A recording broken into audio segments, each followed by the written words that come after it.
Hello, everybody. I'm your Las Vegas Raiders beat writer on SI, Hondo Carpenter, also the host of the Las Vegas Raiders Insider Podcast. Good Sunday to you. Championship Sunday. Man, I love the sounds of that.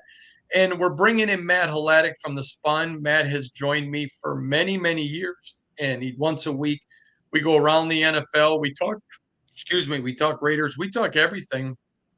And Matt, we're not going to talk a lot of Raiders today. I'm going to get to that later in another podcast, but I want to talk NFL with you. It's championship week.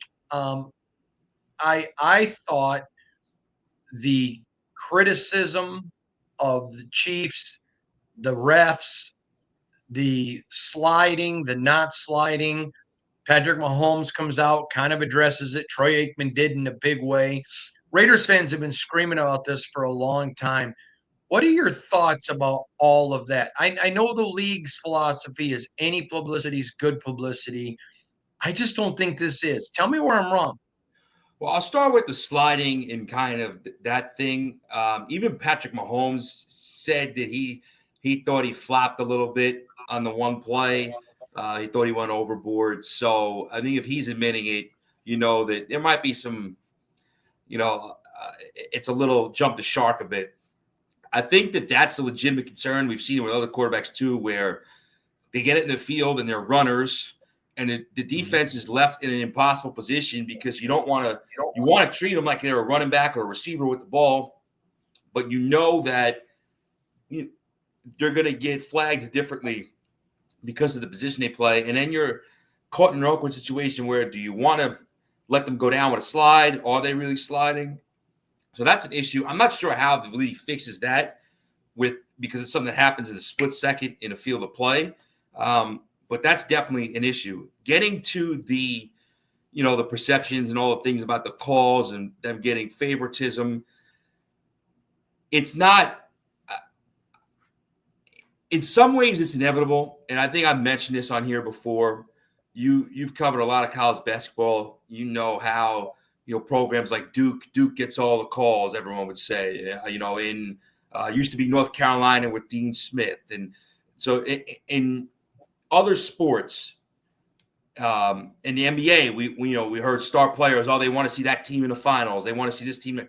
So you always hear those things whenever one of the premier teams or programs or players gets a whistle that's not obvious, that looks like it's a questionable judgment call. But with the refs, do I think that they are intentionally trying to will the Chiefs to a victory? No. Do I think that Mahomes might subconsciously be reffed differently? It's possible. We can't prove it, but it's possible that guys are anticipating plays with him because of how his stature as a quarterback, or guys are naturally a little bit more inclined to look out for things when defenders hit him because of who he is. We saw it with Tom Brady for years. Now, whether or not that's good for the NFL, all publicity is good publicity, like you said, but I don't know if it's the best thing when every week now you have not only fans complaining on social media, which is going to happen about, it's rigged and they're helping the Chiefs, but every time there's a referee assignment for a big game, fans take to social media and complain. The Chiefs, they're 6-0 with this guy reffing. If the fix is in, this, that. And, if you get that situation that the NBA has, it's not good. No. And, I've said this before. I don't believe that refs are cheaters. Now, could there be maybe one or two that are influenced? Absolutely. But I don't think it's them as an entity. I was talking with a defensive NFL star, and we were talking about this subject, and they made a proposal to me I wanted to talk to you about. They said, keep all the rules the way they are when the quarterback's in the pocket. But the moment he's out of the pocket, you treat him like a running back. I like that idea. What do you think? I think it's a good one. I do think it would make quarterbacks, because I think if that is the case, you have to address the slide thing, because no running backs slide and no receivers slide. You might see a receiver catch a pass and go down right away, but that's it. none of them, they're not sliding in the field of play. So are quarterbacks going to be allowed to slide now still? Because that's an important part of how they're officiated. In his proposal, he said absolutely, because I asked the same question. They're allowed to slide, and if they slide, hands off. But if it's like a running back, if you're already in the air and he goes down, you don't get penalized.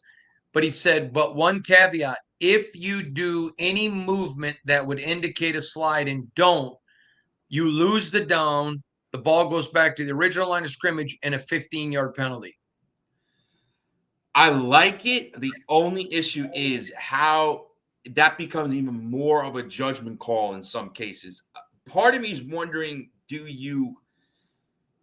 would it be beneficial, because these plays don't happen a ton, would it be beneficial to have these plays be reviewable, by a quick review or something, where, a booth official says, hey, let me look at this real quick. And you say, oh, the defender really was kind of conflicted there. It was a split-second thing. He didn't, lead with his head or try to injure the guy. It's not a 15-yard penalty. Or, this was egregious. It's worth a personal foul. Maybe a reviewable type thing would be better.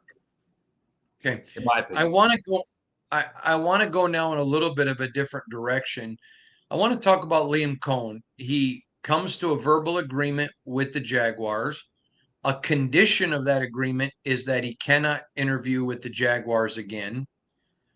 He goes back to back to Tampa, has a sick child. In the midst of a sick child, Jacksonville says, hey, we just fired our GM. We'd love a chance to talk to you. And he does.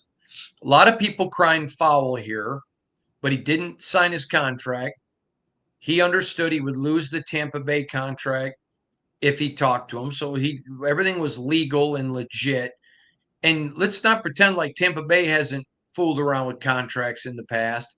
My point is, I don't think anybody was a victim here, and I don't think anything Liam Coen did should reflect negatively on his character. If the Jags weren't going to give him the job and he gave up what Tampa Bay offered, shame on him. But I don't think anybody did anything wrong, and the people trying to paint Tampa like a victim are just ridiculous. Well, I think that he knew that he was getting that Jags job when they re-engaged with him, because I think that he knew the reason why he turned it down was the same reason why Ben Johnson took himself out of the running. Trent Baalke was still there, and they didn't want to work under that structure. So once the Jags fired Trent Baalke and they go back to Liam Coen and say, hey, we're going to offer you exorbitant money and we're going to let you pick the GM, and the guy you didn't want is gone now. He knew where it was going. He knew that if he went back to Jacksonville, he was going to be leaving there as the new head coach of the Jaguars. So I think he had that in his back pocket. I think that him not signing that agreement, right away on Wednesday during the day was, just a reflection of kind of how things go in the NFL or in big time sports, where you're leaving your options open until the last second, or you're kind of waiting to see. There's always moving parts. Because think about it, Trent Baalke was fired hours after Liam Coen took himself out of the running, or it was reported that he took himself out of the running. So that moved pretty quickly. And then you got to think about, once that happens, if you're Liam Coen, they could be coming back to you. And if you wanted this job in the first place, that's what you're going to get. Do I think it could have been handled better or could have played out better? Sure, definitely could have. But I think both, in terms of who's a victim here, I think both, I don't think anybody is really a major victim where you're crying over it. I understand why Bucs fans might be mad. I understand why Bucs fans might not be rooting for him to do well in Jacksonville. But at the same time, this isn't Bill Belichick resigning on a napkin after one day with the Jets. This isn't Josh McDaniels taking the Colts job and then basically at the 11th hour, running away from the altar. It's something a little different than that. So do I think Liam Coen probably could have handled things a little differently, or I'm sure he'll be asked about that during his intro presser and things like that. Yeah, I'm sure he could have. But do I think that it's a major, issue for the Bucs now? No, it's a setback, but it's something that they can overcome. All right. I want to go back and talk about two things, and then we got to go to the Raiders and Ben Johnson. Um, Shad Khan, I believe, is one of the most underrated owners in the NFL. He'll spend any amount of money. He's game for whatever it takes. He just wants to win. A lot like Mark Davis. But he made a brutal decision in keeping Trent Baalke. It didn't look good. I know there were people that were not going to even be interested in the job with Baalke there. If when the moment he said, "Hey, I'm willing to fire Trent if that's what the coach I want wants," he should have fired Trent. Overall, I'm a shod guy. I like the guy, but to me, this was a brutally bad mistake. Yeah, it was a colossal misjudgment on his part, to think that they were still going to be able to attract the top candidates they had in mind with Trent Baalke still there. Obviously, when it came out after they fired Doug Peterson, they were keeping Trent Baalke. It was a major shock to a lot of people around the NFL, and they were thinking that this type of scenario could happen. And it did. They lost Ben Johnson, an opportunity to get him because of that. They lose Liam Coen momentarily. I think that was the wake-up call where Shad Khan said, listen, this is like it's time to move or get off the pot. It is, we got to do something here because we are not going to get a quality candidate with Trent Baalke still holding this GM job. So I think that was the wake-up call. It played out poorly.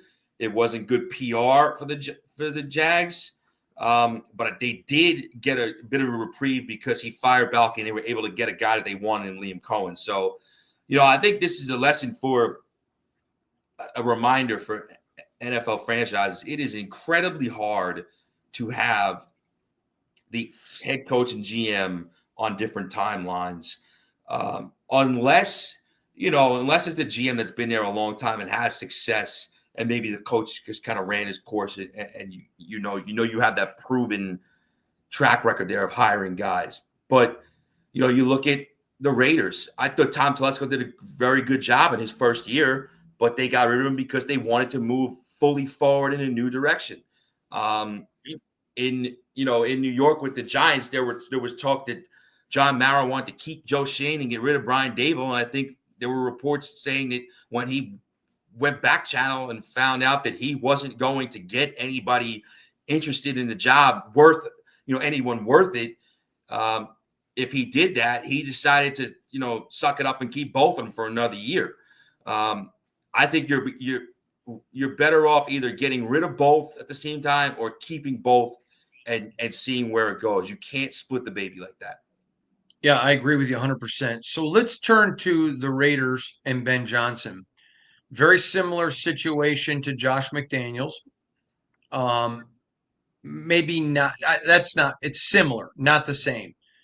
But Sunday night, I mean, the entire 8 days prior to Sunday night, I was being told by league people, agents, players, executives, people in the Raider building, people in the Lions building, done. He's going to go to the Raiders. Shannon and I have a friend who's a coach that called us that was going to be moving to Vegas. I mean, it was a done deal. Then Sunday night, some things happened. And Monday, couple more things. Bam, the Bears were all in and they won them over. I talked about throughout the entire process. He was the front runner. Everyone expected it. Yada, yada, yada. But it didn't happen. Here is my comment. You don't want somebody that's all in. And it'd be like marrying somebody and 3 months in, I want to go back to my ex. You better that this happened now than later. And so there's that old country song, sometimes you thank God for unanswered prayers. I just think that this is a situation where I don't think Ben did anything wrong. He didn't have a signed contract. I think the parameters of a deal were already done. I believe that, and I believe it because I've heard it from multiple places and the same rough numbers, but nothing was signed. And that's part of the process. It's extended on, it's put on. You can't interview guys till they're out. It's the reality. To me, I don't feel bad for the Raiders. I don't feel bad for Ben Johnson. It is what it is. It's a relationship that didn't work out. Your thoughts on the Ben Johnson situation? Yeah, I think that's the fluidity of coaching searches. You see that guys change their minds frequently. There's always a lot of moving parts and a lot of things that go into negotiations on the back end between coaches and agents and teams and everything in between. Um, I agree with you. I think that you're better off getting somebody who's 100% into the job than somebody who has doubts at the beginning. Because even if there was something that attracted Ben Johnson to the Raiders job, which it seems obvious there was if he was that deep into potentially going there, he didn't jump at the opportunity. He didn't take it. He was still engaging the Bears. He ends up going to the Bears. So you don't want somebody thinking, all right, I took this job, but man, what if I'd gotten to work with Caleb Williams, or, I stayed in the division that I knew well, or, took that opportunity in Chicago. So I think that it's a bit of a bitter pill. It's a disappointment for the Raiders and their fans because, that's a top candidate that they didn't get, but you are better off getting somebody, I think, that's fully committed. Now the task is finding whoever that best person is that's going to be 100% all in. Yeah, and we're going to talk about all of that later, but let's get to some predictions. We're looking at Washington and the Eagles. Now, let me just say something. I would not be surprised with a Washington win, but I'm going to predict the Eagles. Yeah, to me, we've mentioned before, sometimes we talk off air, and last week, full disclosure, I said I was leaning Philadelphia and the Baltimore Buffalo winner in the Super Bowl, and I was leaning Baltimore, so I was wrong about that. But I am sticking with Philly. I think that, again, because of I think Jaden Daniels is playing as well as anybody in the world at quarterback right now, and he's the best quarterback in the stadium on Sunday. And I'm not a hater of Jalen Hurts at all. I think he gets some disrespect that he doesn't deserve, but because of the way Jaden Daniels is playing, it wouldn't be the craziest thing in the world if Washington wins that game.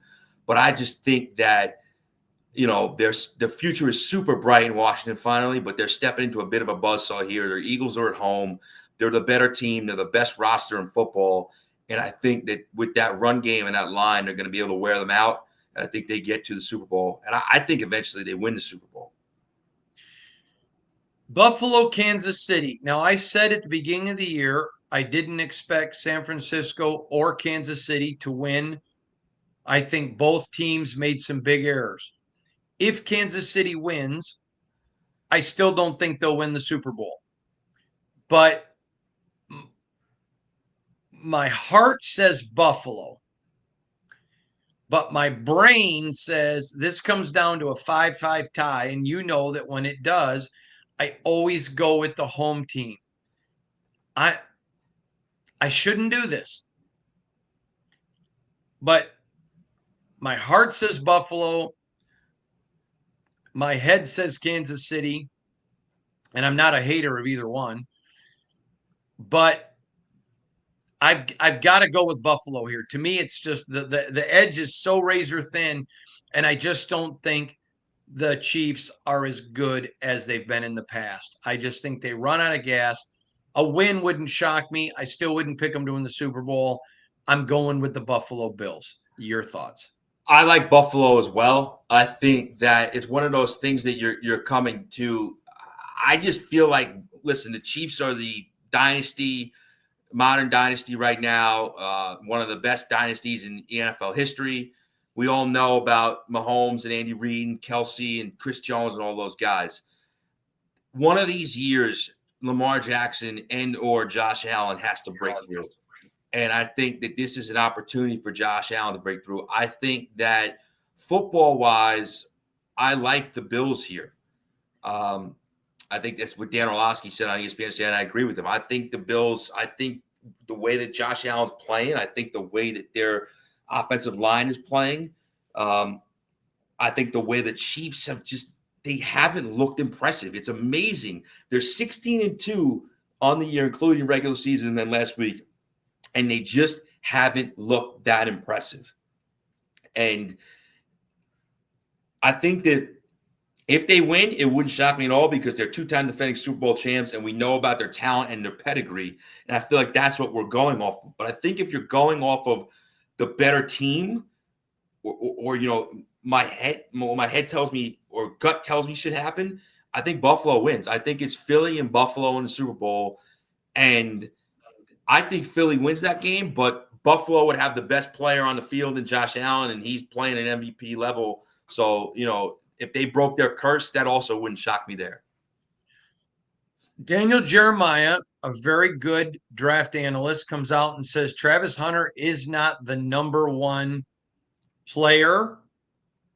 I'd like your thoughts. It's a story that you reported on. I don't think it's that crazy of a take. I mean, Daniel Jeremiah is very well respected, and his number one overall player, where he said, is Abdul Carter, the pass rusher from Penn State, and he's a potential dominant player. I think that, if a team at the top of the draft, whether it's the Titans or the Browns or the Giants, who need a quarterback, but either don't have the opportunity to get one or don't want to push for one of these top guys, says, hey, we're just going to take the best player available.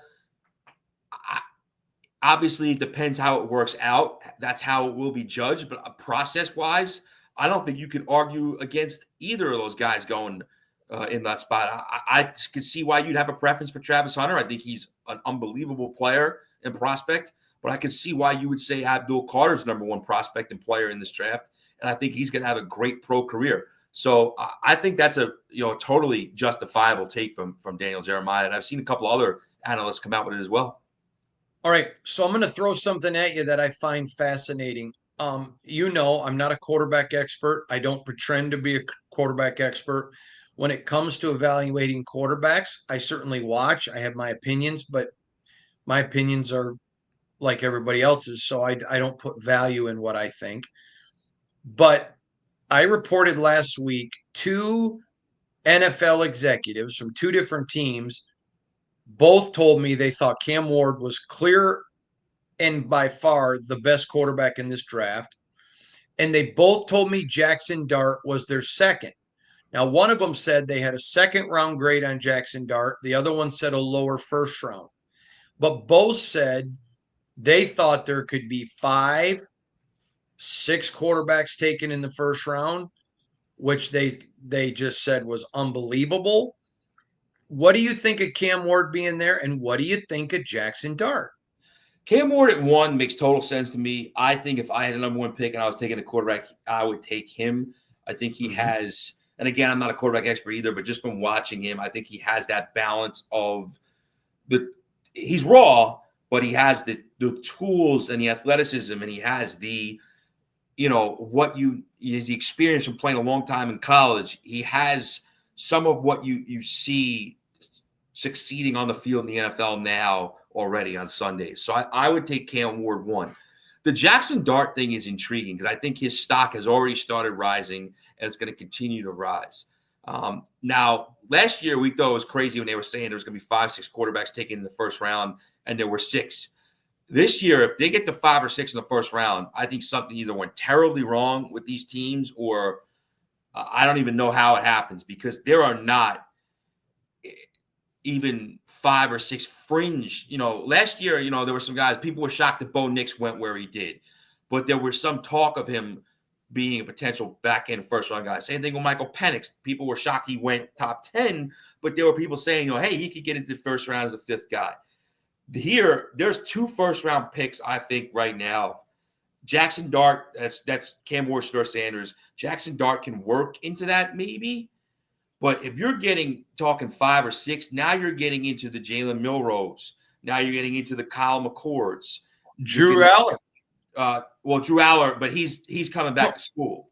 No, but I mean, Drew Aller was one of those guys that people thought could move in there, and now but he's not. He was smart enough to get some advice and just say, if you're not a surefire number 1, get out. But they said had he stayed, they thought somebody would have taken a flyer on him. Oh, I agree 100%. I'm like, Drew Aller? Drew Aller, really? he didn't look good at all in that bowl game against Notre Dame, and I think that he made the right decision sticking it out for another year in college. I think it was a brilliant decision. So, yeah, interesting times. Next week, we're going to break down Super Bowl. We're going to have a lot of talk next week about the draft. And next week, we're going to talk a lot about the hiring cycle. I've learned some things I think people want differently, and I'm looking forward to it. Matthew, tell everybody where to find you on social media, would you? You can find me at Matt Hladik 919 at MATTHLADIK 919 on X, Twitter. And I'm on there. I've already have a bunch of Raider fans that have jumped in and started following me. So the more the merrier. Thanks, brother. Anytime.